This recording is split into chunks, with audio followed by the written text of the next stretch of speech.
Hello और स्वागत है। आज हम केमिस्ट्री की दुनिया में थोड़ा गहरा उतर रहे हैं। हाँ बिल्कुल। कभी सोचा है कॉमन मेडिसिन्स जैसे क्लोरामफेनिकॉल या क्लोरोक्वीन या फिर एनेस्थेटिक्स जैसे हेलोथेन, इन सब में कॉमन क्या है? I think halogen atoms. Exactly, halogen atoms.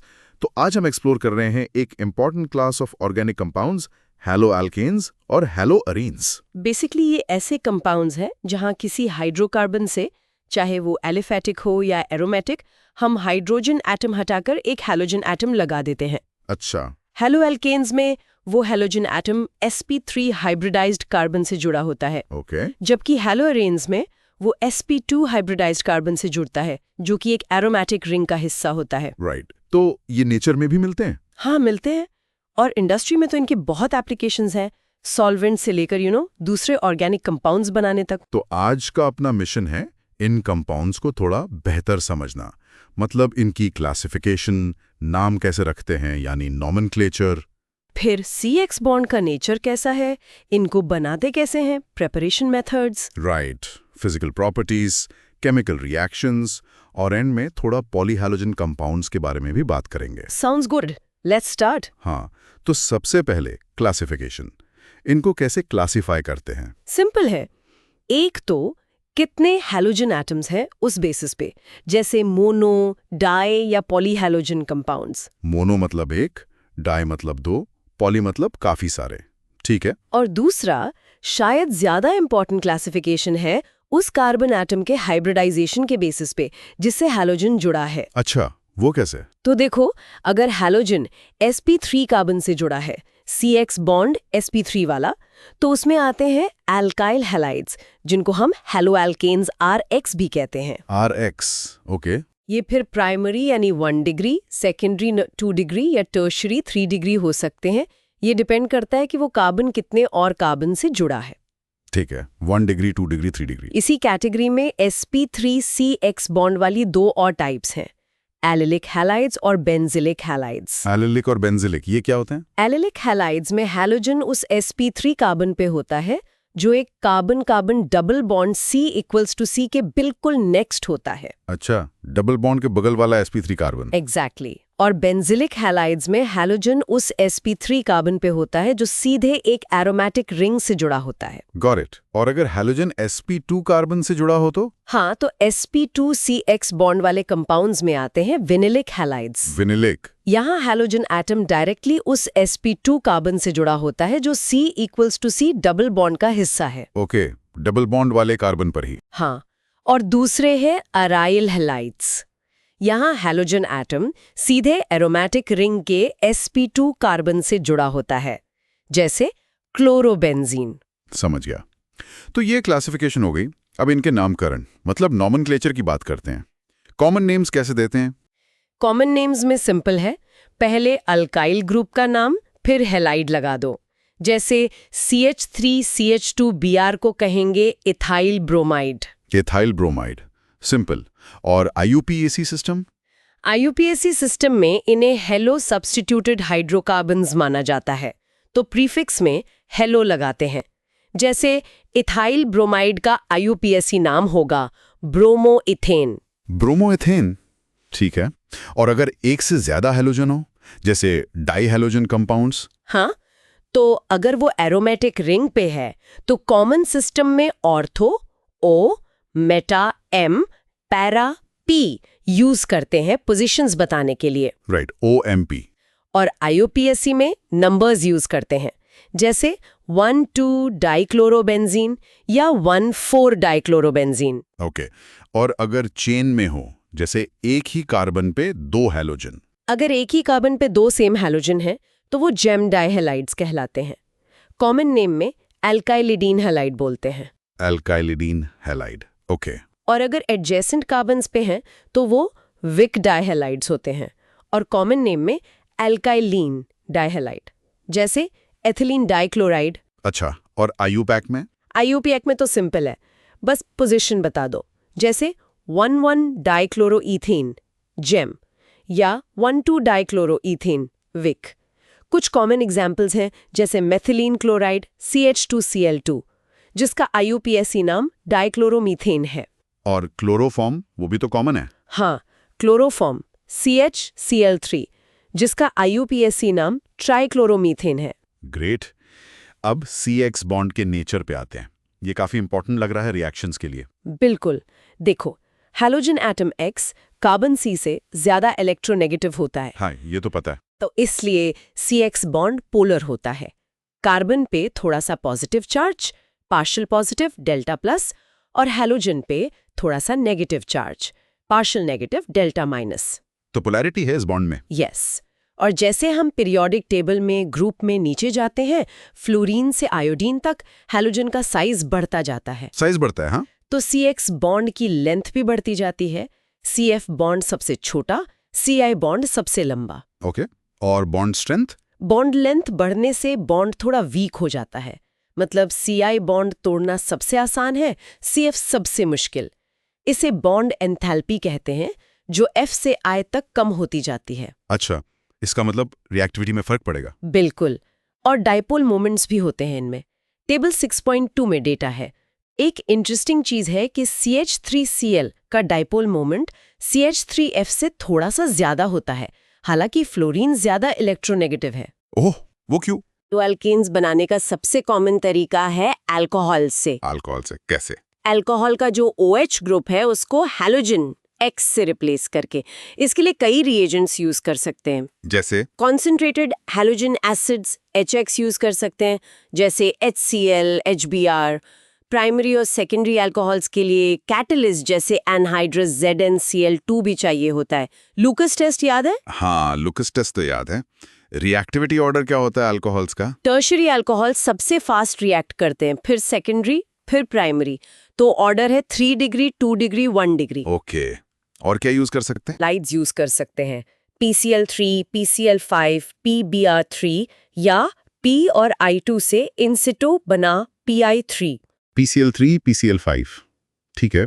और एक बहुत अच्छा मेथड है थायोनिल क्लोराइड SOCl2 यूज करना। थायोनिल क्लोराइड, वो क्यों अच्छा है? क्योंकि इस रिएक्शन में जो साइड प्रोडक्ट्स बनते हैं SO2 गैस और HCl गैस, वो दोनों गैशियस होते हैं। अच्छा, तो वो आसानी से निकल जाते हैं। हाँ, तो हमें काफी प्योर एल्काइल हैलाइड मिल जाता है, इसलिए ये मेथड ऑफन प्रेफर्ड होता है। Good point.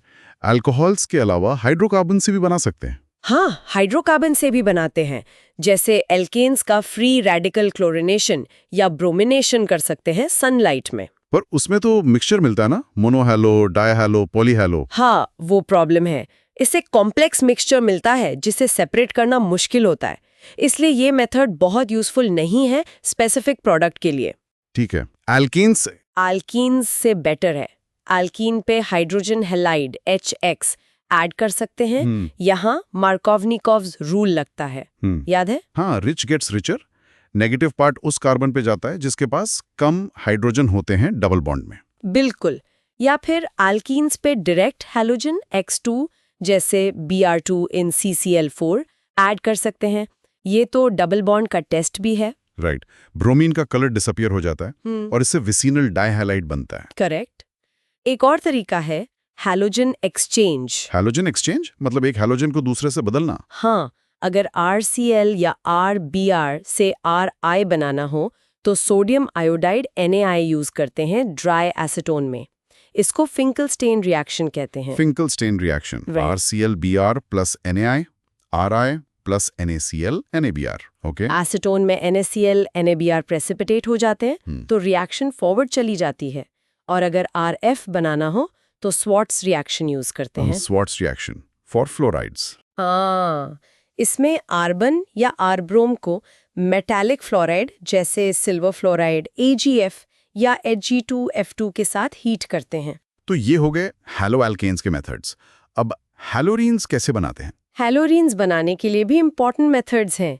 एक है direct electrophilic substitution of arenes. Electrophilic substitution मतलब बेंजीन रिंग पे डायरेक्ट हैलोजन लगाना। हाँ। जैसे बेंजीन को Cl2 या Br2 के साथ रिएक्ट करवाया in the presence of a Lewis acid catalyst जैसे एनहाइड्रस FeCl3 या FeBr3। अच्छा, कैटलिस्ट जरूरी है? हाँ, लुइस एसिड हैलोजन मॉलिक्यूल को पोलराइज करता है इलेक्ट्रोफाइल बनाने के लिए। इससे यूजुअली ऑर्थो और पैरा आइसोमर्स का मिक्सचर मिलता है। ऑर्थो और पैरा? उनको सेपरेट कैसे करते हैं? उनके मेल्टिंग पॉइंट्स में काफी डिफरेंस होता है, तो फ्रैक्शनल क्रिस्टलाइजेशन से सेपरेट कर सकते हैं। ओके। और आयोडिनेशन, वो भी ऐसे ही होता है? आयोडिनेशन थोड़ा ट्रिकी है क्योंकि रिएक्शन रिवर्सिबल होती है। जो HI बनता है वो रिड्यूसिंग एजेंट है और रिएक्शन को रिवर्स कर देता है। ठीक है। तो आयोडिनेशन के लिए एक ऑक्सीडाइजिंग एजेंट भी डालना पड़ता है, जैसे नाइट्रिक एसिड HNO3 या HiO4, जो बने हुए HI को ऑक्सीडाइज कर देता है। समझ गया। और फ्लोरिनेशन डायरेक्ट F2 से? नहीं, डायरेक्ट फ्लोरिनेशन बहुत वायलेंट और एक्सप्लोसिव होती है। फ्लोरीन बहुत रिएक्टिव है, तो डायरेक्ट F2 यूज नहीं करते, स्पेशल मेथड्स यूज होते हैं। ठीक है। इलेक्ट्रोफिलिक सब्स्टिट्यूशन के अलावा कोई और इम्पोर्टेंट मेथड हेलोरीन्स के लिए? हाँ, एक बहुत इंपॉर्टेंट मेथड है सैंडमायर्स रिएक्शन। सैंडमायर्स रिएक्शन, ये नाम सुना है? ये प्राइमरी एरोमेटिक अमीन से स्टार्ट होता है। पहले अमीन को NaNO2 और एसिड जैसे HCl के साथ low temperature 0 to 5 degree Celsius पे रिएक्ट करके डाइजोनियम सॉल्ट बनाते हैं। डाइजोटाइजेशन। हाँ, फिर इस डाइजोनियम सॉल्ट को कॉपर आई क्लोराइड CuCl या कॉपर आई ब्रोमाइड CuBr के साथ ट्रीट करते हैं। इससे डायजोनियम ग्रुप N2+ रिप्लेस हो जाता है -Cl या -Br से। अच्छा, तो R+, Cl- plus CuCl is equal to RCl plus N2। बिल्कुल। और अगर Rl आयोडाइड बनाना हो तो डायजोनियम सॉल्ट को बस पोटेशियम आयोडाइड सोल्यूशन के साथ शेक करना होता है, कॉपर सॉल्ट की जरूरत नहीं। वाओ, ये तो काफी वर्सेटाइल लग रहा है। हाँ, सैंडमायर रिएक्शन काफी यूजफुल है। चलो, प्रिपरेशन मेथड्स हो गए, थोड़ा फिजिकल प्रॉपर्टीज डिस्कस करते हैं, बॉइलिंग पॉइंट्स, सॉल्युबिलिटी वगैरह। Okay. Pure haloalkanes usually colourless होते हैं, लेकिन ब्रोमाइड्स और आयोडाइड्स लाइट में रखे जाने पर थोड़ा कलर डेवलप कर सकते हैं डिकॉम्पोजिशन की वजह से। और बॉइलिंग पॉइंट्स? हेलोएल्केन्स के boiling points corresponding parent alkanes से काफी ज्यादा होते हैं। क्यों? 2 रीजंस हैं। एक तो CX बॉन्ड की पोलैरिटी से इंटरमोलेक्युलर फोर्सेस, डाइपोल-डाइपोल इंटरैक्शंस आती हैं, और दूसरा हैलोजन एटम का मास ज्यादा होने से मॉलिक्यूलर मास बढ़ जाता है, जिससे van der Waals forces strong हो जाती हैं। अच्छा, पोलैरिटी और मास दोनों। और अगर हैलोजन बदलें तो RF, RCl, RBr, RI में क्या ट्रेंड होगा? जैसे जैसे हैलोजन का साइज और मास बढ़ता है, F से I तक वैन डर वाल्स फोर्सेस बढ़ती हैं, तो बॉइलिंग पॉइंट का ऑर्डर होगा RI, RBr, RCl, RF, अगर अल्काइल ग्रुप सेम है। RI, RBr, RCl, RF, got it. और अगर आइसोमर्स हों, जैसे ब्रांच्ड चेन? ब्रांचिंग बढ़ने से मॉलिक्यूल का शेप ज्यादा स्फेरिकल हो जाता है, सरफेस एरिया कम हो जाता है, इससे van der Waals forces week हो जाती हैं, तो ब्रांचिंग बढ़ने से बॉइलिंग पॉइंट कम होता है। स्ट्रेट चेन का बॉइलिंग पॉइंट ब्रांच से ज्यादा होगा, ठीक है। डाइहेलोबेंजीन्स के बारे में क्या? Ortho, Meta, para? उनके बॉइलिंग पॉइंट्स तो लगभग सेम होते हैं, पर मेल्टिंग पॉइंट्स में काफी फर्क होता है। पैरा आइसोमर का मेल्टिंग पॉइंट ऑर्थो और मेटा आइसोमर से काफी ज्यादा होता है। पैरा का ज्यादा? क्यों? क्योंकि पैरा आइसोमर बहुत सिमेट्रिकल होता है, इसलिए वो क्रिस्टल लैटिस में बहुत एफिशिएंटली पैक हो जाता है। स्ट्रॉन्गर पैकिंग मतलब मेल्टिंग पॉइंट ज्यादा। Interesting point, symmetry matters in melting point. Solubility की बात करें, पानी में घुलते हैं? CX बॉन्ड पोलर तो है, पर ये पानी में बहुत कम सॉल्युबल होते हैं। पोलर होके भी पानी में कम सॉल्युबल, ऐसा क्यों? क्योंकि हेलोएल्केन के मॉलिक्यूल्स के बीच के अट्रैक्शन को तोड़ने और पानी के मॉलिक्यूल्स के बीच हाइड्रोजन बॉन्ड्स को तोड़ने के लिए एनर्जी चाहिए। जो नई अट्रैक्शन बनती है हेलोएल्केन और पानी के बीच, वो उतनी स्ट्रॉन्ग नहीं होती कि इस एनर्जी को कॉम्पनसेट कर सके। अच्छा, तो एनर्जी वाइज फेवरेबल नहीं है? लेकिन ये ऑर्गेनिक सॉल्वेंट्स में आसानी से डिसॉल्व हो जाते हैं। ठीक है। डेंसिटी, पानी से हल्के या भारी? सिंपल RF और RCl पानी से हल्के हो सकते हैं, लेकिन ब्रोमो, आयोडो और पॉलीक्लोरो डेरिवेटिव्स जनरली पानी से हेवियर यानी डेंसर होते हैं। डेंसिटी जैसे जैसे कार्बन एटम्स बढ़ते हैं, हैलोजन एटम्स बढ़ते हैं, या हैलोजन का एटॉमिक मास बढ़ता है, तो बढ़ती जाती है। ओके, तो डेंसिटी बढ़ती है विद इंक्रीजिंग मोलर मास। चलो, अब आते हैं रिएक्शंस पे, सबसे इंटरेस्टिंग पार्ट। हेलो अल्केन्स कौन कौन सी रिएक्शंस दिखाते हैं? हेलो एल्केन्स 3 मेन टाइप की रिएक्शंस दिखाते हैं: न्यूक्लियोफिलिक सब्स्टिट्यूशन, एलिमिनेशन और रिएक्शन विद मेटल्स। ओके, पहले न्यूक्लियोफिलिक सब्स्टिट्यूशन SN देखते हैं। इसका बेसिक आइडिया क्या है? आइडिया सिंपल है। CX बॉन्ड पोलर है, C पे डेल्टा प्लस। तो एक न्यूक्लियोफाइल न्यू माइनस जो इलेक्ट्रॉन रिच स्पीशीज है, इस इलेक्ट्रॉन डेफिशिएंट कार्बन पे अटैक करता है और हैलोजन निकल जाता है। हाँ, halogen atom X minus halide ion के फॉर्म में निकल जाता है। हैलाइड आयन एक अच्छा लीविंग ग्रुप होता है एक्सेप्ट F माइनस। तो बेसिकली न्यू ने X माइनस को सब्स्टिट्यूट कर दिया। न्यूक्लियोफिलिक सब्स्टिट्यूशन समझ गया।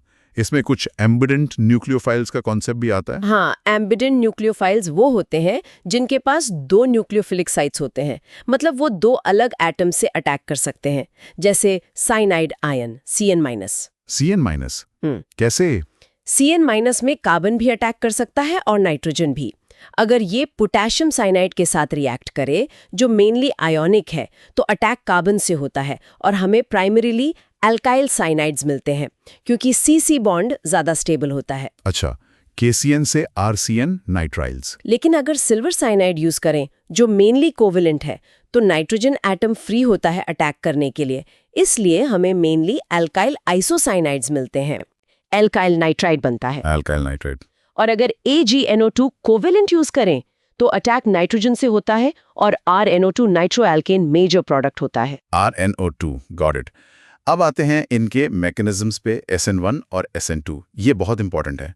पहले SN2 डिस्कस करें। हाँ, SN2 का मतलब है सब्स्टिट्यूशन न्यूक्लियोफिलिक बायमॉलिक्यूलर।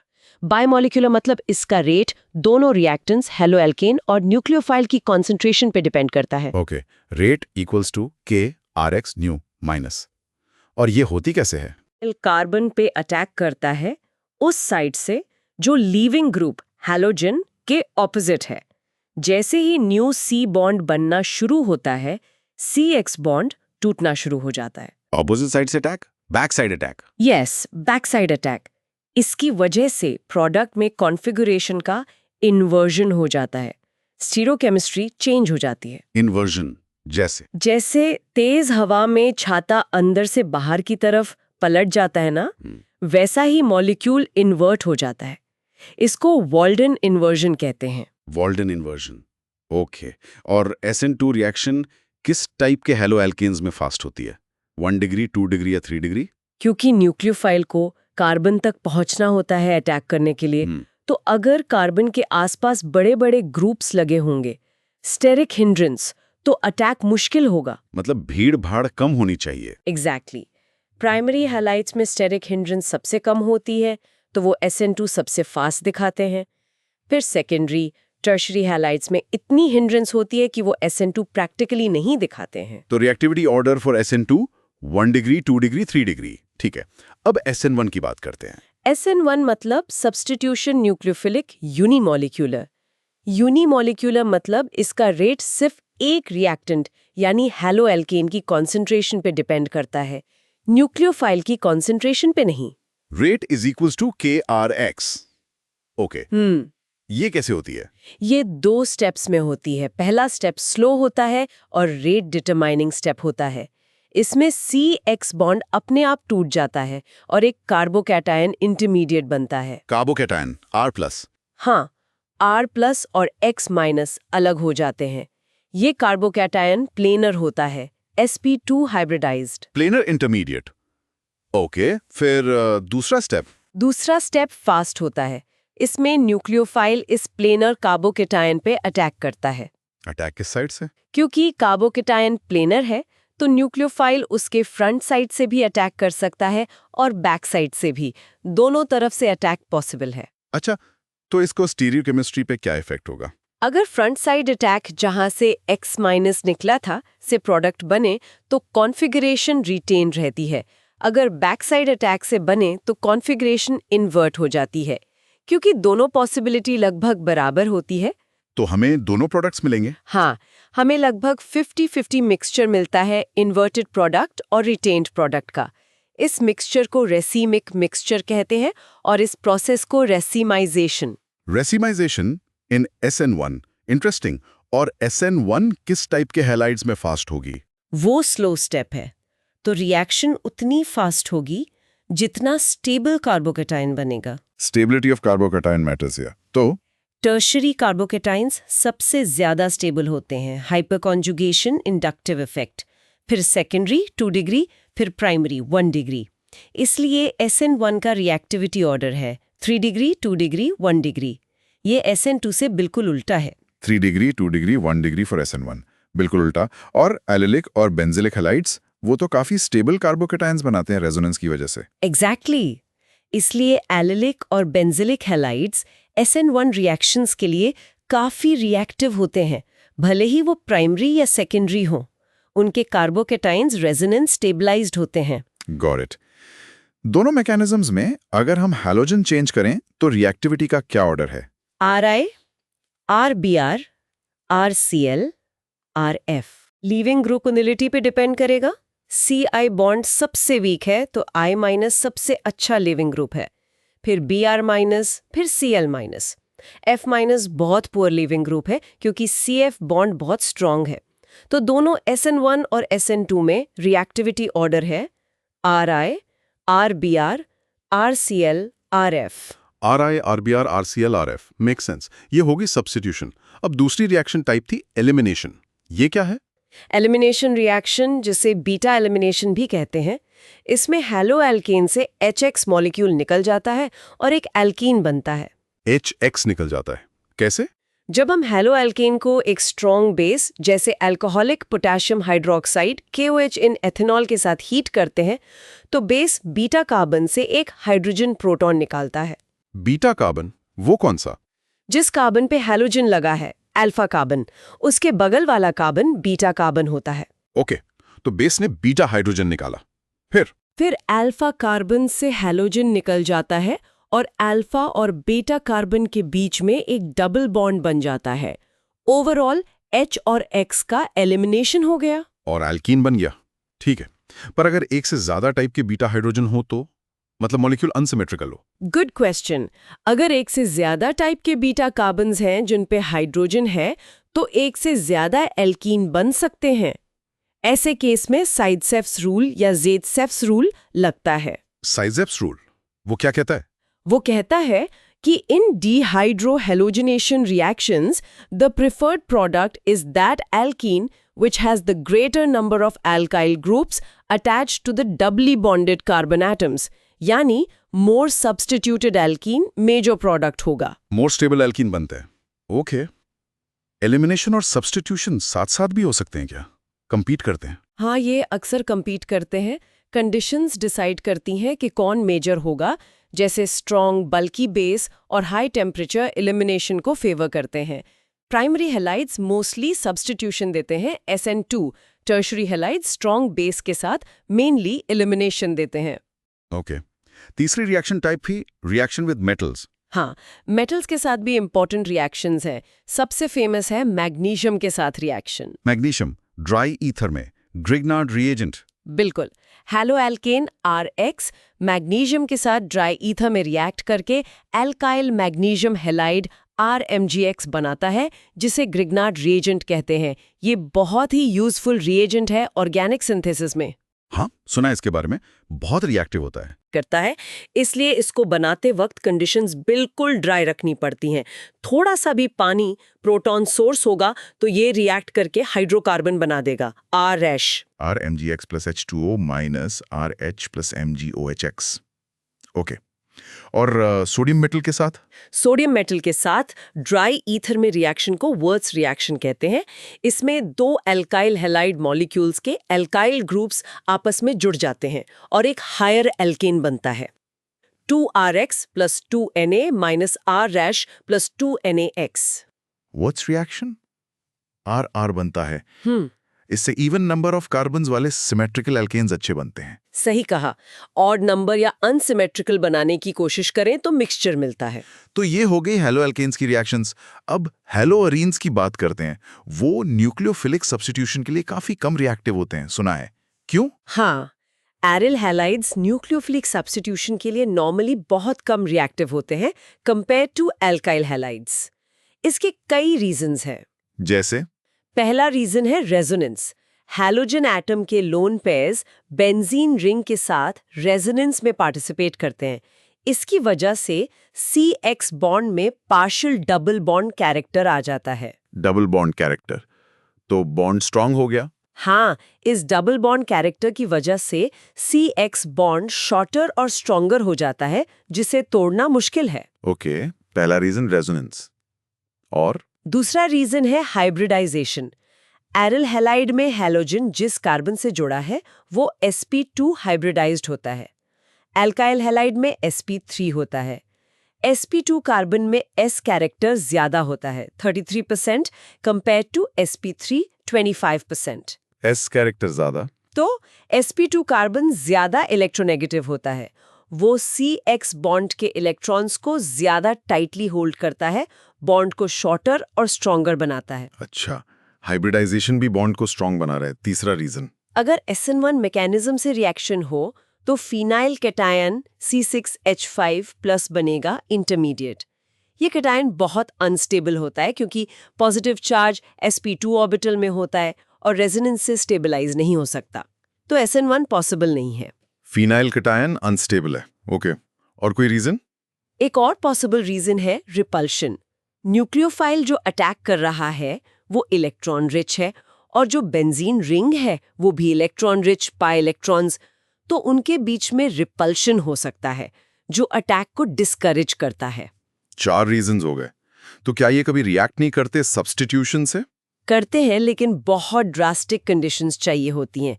जैसे क्लोरोबेंजीन को NaOH के साथ बहुत हाई टेम्परेचर 623 K और प्रेशर 300 ATM पे हीट करें, तब जाके वो फिनॉल में कन्वर्ट होता है। डाउस process. High temp and pressure, normal conditions में नहीं। लेकिन सुना है अगर रिंग पे कोई ग्रुप लगा हो तो रिएक्टिविटी बढ़ जाती है।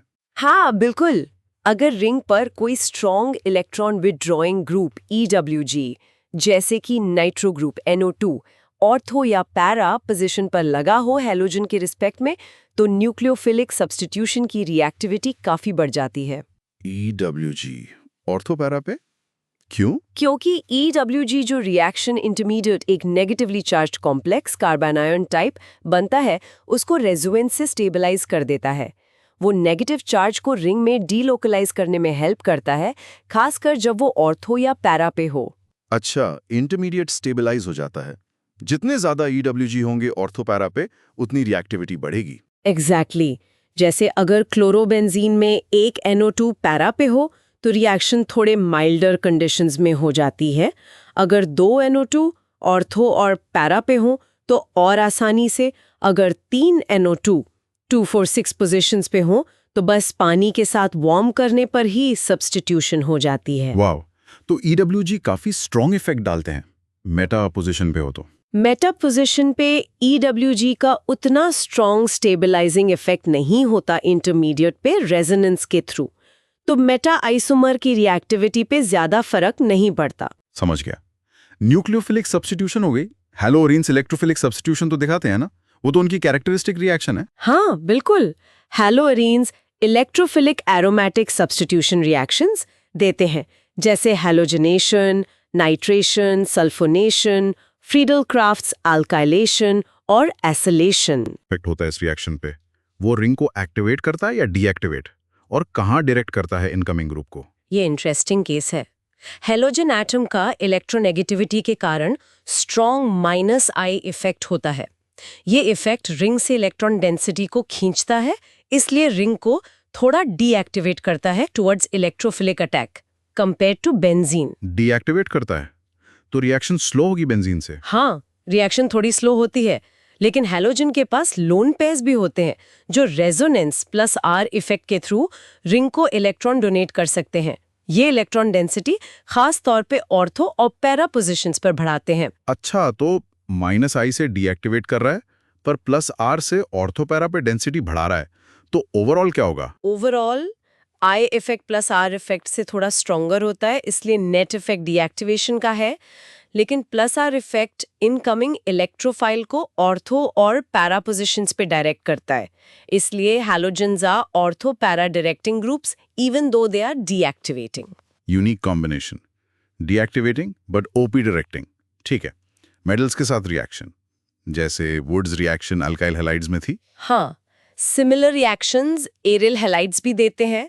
अगर दो aryl halide molecules RX sodium metal के साथ ड्राई ईथर में रिएक्ट करें तो दोनों आरएल ग्रुप्स जुड़ जाते हैं, RR। इसे फिटिग रिएक्शन कहते हैं। Fittig reaction RX + Na = RR। Okay. और अगर एक मॉलिक्यूल अल्काइल हैलाइड RX और एक मॉलिक्यूल एरियल हैलाइड RX का मिक्सचर सोडियम के साथ रिएक्ट करें तो अल्काइल ग्रुप एरियल ग्रुप से जुड़ जाता है, RR। इसे वुड्स फिटिग रिएक्शन कहते हैं। Wurtz Fittig reaction. हाँ, RX + ARX + Na RR useful है अल्कलाइटेड बेंजीन बनाने के लिए। हाँ, काफी यूजफुल है। चलो अब हम एंड की तरफ बढ़ रहे हैं, थोड़ा सा पॉलीहैलोजन कंपाउंड्स के बारे में भी बात कर लेते हैं, जिनमें एक से ज्यादा हैलोजन एटम्स होते हैं। श्योर। कुछ कॉमन एग्जाम्पल्स डिस्कस कर सकते हैं, जैसे डाइक्लोरोमीथेन CH2Cl2, मिथाइलीन क्लोराइड। हाँ, ये तो कॉमन सॉल्वेंट है ना, पेंट रिमूवर में भी यूज होता है। हाँ, लेकिन ये थोड़ा हार्मफुल भी है।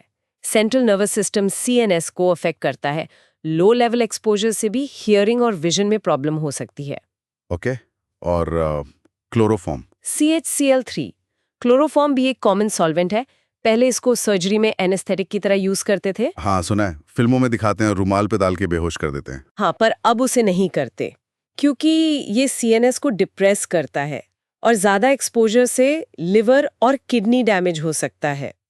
और एक बड़ी प्रॉब्लम है कि ये लाइट और एयर के प्रेजेंस में ऑक्सीडाइज होके एक बहुत पॉइजनस गैस फॉस्जीन COCl2 बनाता है। फॉस्जीन, वो तो बहुत डेंजरस है, इसलिए इसको डार्क कलर्ड बॉटल्स में स्टोर करते हैं, पूरा भर के। करेक्ट।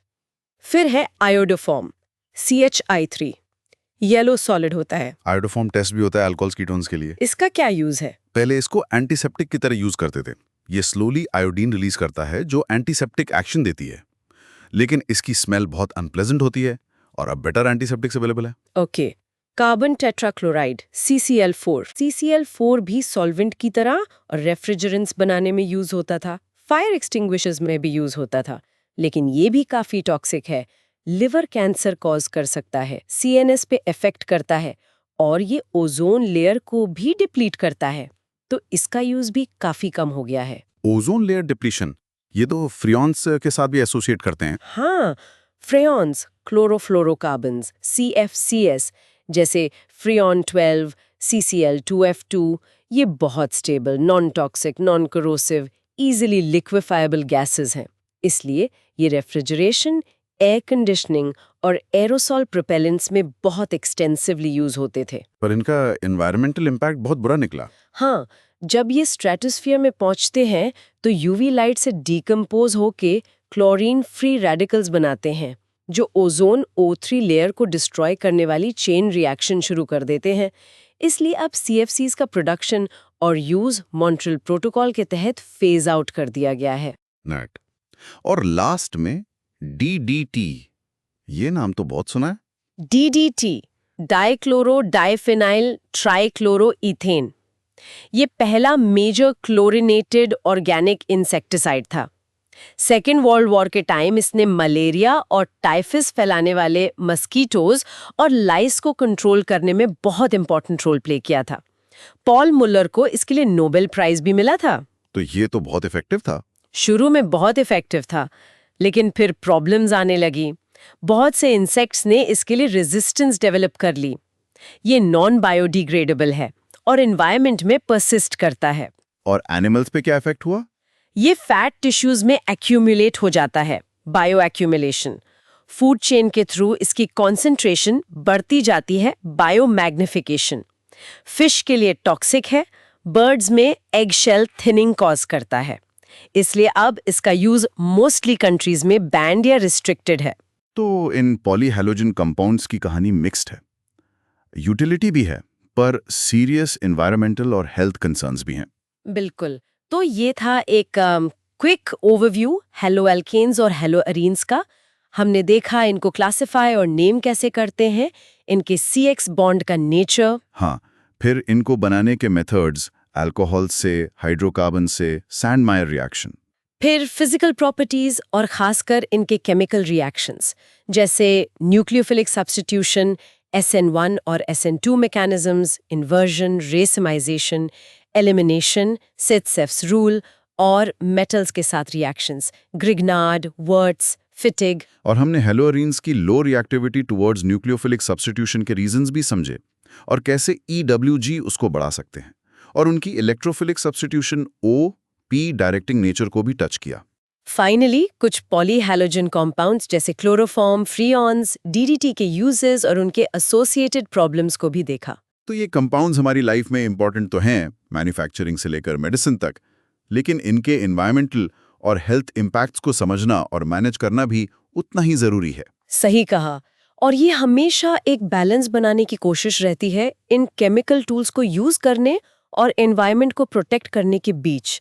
ये एक कंटिन्यूअस चैलेंज है। राइट। और हमेशा बेहतर, सेफर ऑल्टरनेटिव्स की खोज जारी रहनी चाहिए। बिल्कुल। तो इसी थॉट के साथ आज का ये डिस्कशन यहीं पर खत्म करते हैं। हमारे साथ जुड़ने के लिए बहुत बहुत धन्यवाद। Thank you.